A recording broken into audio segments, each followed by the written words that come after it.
राम राम जी सभी भाइयों को। भाई आप सबको पता है पृथ्वीराज चौहान कौन थे और कौन नहीं थे। इसी के मैटर में काफी टाइम से सोशल मीडिया पे और जमीनी स्तर पे दो समाजों के बीच फूट पड़वाने का कार्य किया जा रहा है कुछ असामाजिक तत्वों के द्वारा। इसी के मैटर में मैं आप सबको एक बात बता दूं। भाई एक व्यक्ति थे जिन्होंने 7 साल की उम्र में अपने पिताजी के ज्ञान को ध्वस्त कर दिया था। कहने का मतलब है सीधा सीधा एक 7 साल के बच्चे ने अपनी 7 साल की उम्र में अपने पिताजी से ज्यादा ज्ञान ले चुके थे। वो उनका नाम है आचार्य वीरेंद्र जी। तो उन्होंने पृथ्वीराज चौहान जी के बारे में बताया है कि वो कौन थे और कैसे थे। और मैं आप सबको बता दूं, हम सब लोग सोशल मीडिया पे पोस्ट करते रहते हैं कि पृथ्वीराज चौहान गुर्जर थे, राजपूत थे, ऐसा वैसा, लेकिन जो सच्चाई है वो सच्चाई उनके मुंह से सुनो। आप हमारा एक सामान्य रूप से ये कहना है कि भाई आप पृथ्वीराज एक ऐतिहासिक व्यक्तित्व हैं और वो इतने बड़े व्यक्तित्व हैं, इतिहास के शिखर पुरुष हैं अपने समय के, तो उनके व्यक्तित्व के साथ, उनके इतिहास और ओरिजिन के साथ छेड़छाड़ न की जाए। वो जिस वंश और जाति से संबंध उनका है उसी को दर्शाया जाना चाहिए। देखिए, तथ्यों में सबसे बड़ा जो प्रमाणिक पुस्तक है, समकालीन ग्रंथ है, वो है पृथ्वीराज विजय। तो पृथ्वीराज विजय में पृथ्वीराज के पिता सोमेश्वर चौहान को गुर्जर राज कहा गया। उसी प्रकार से पृथ्वीराज रासो में भी पृथ्वीराज के पिता सोमेश्वर चौहान को वहाँ कहा कि सोमेश शूर गुज्जर नरेश, कि सोमेश्वर जो है वो शूरवीर हैं और गुज्जर नरेश हैं।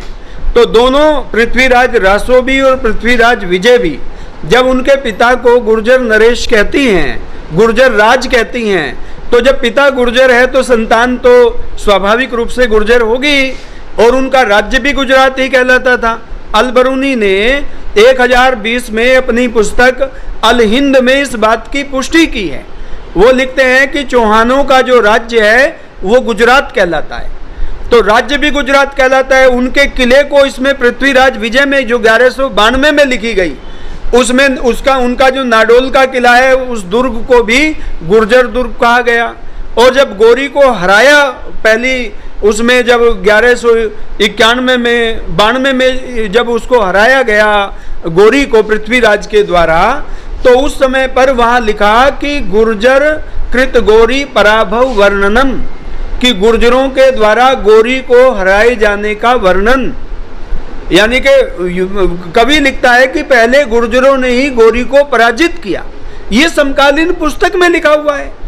और इसी प्रकार से अगर आप देखेंगे तो जो शिलालेख हैं वो भी इस बात की पुष्टि करते हैं।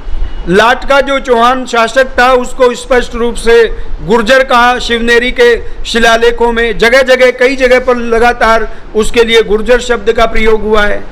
इसी प्रकार से अगर आप देखेंगे तो उदयपुर प्रशस्ति में जो उदयपुर के शासक के लिए गुर्जर शब्द का प्रयोग हुआ, गुर्जर राट जो प्रयोग है गुर्जर राजाओं के लिए, तो वहां पर उस पर वो एप्लीकेबल होता है। मिहिर भोज भी गुर्जर प्रतिहार वंश के ही शासक हैं। गुर्जर प्रतिहार वंश में तो गुर्जर जुड़ा हुआ है।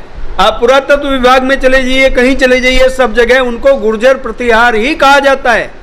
उन पर पीएचडी हो चुकी है गुर्जर प्रतिहार पर। ऑक्सफोर्ड यूनिवर्सिटी में डॉक्टर BN पुरी ने उन पर शोध किया, सारे तथ्यों को जांचा और उसके आधार पर लिखा कि वो जो गुर्जर प्रतिहार हैं वो मूल रूप से गुर्जर हैं। देश की जो पीढ़ी इतिहास पढ़ती है, जो हमारी जनरेशन इतिहास पढ़ करके बड़ी होती है, उसे अपने महापुरुषों के विषय में सही जानकारी मिले, उसे सही रूप में पता हो कि कौन कौन सा वंश कब कब किस किस रूप में रहा और कब कब किस किस काल में कौन कौन से वंश का शासन रहा, कहाँ कहाँ किस जाति का उदय किस रूप में हुआ।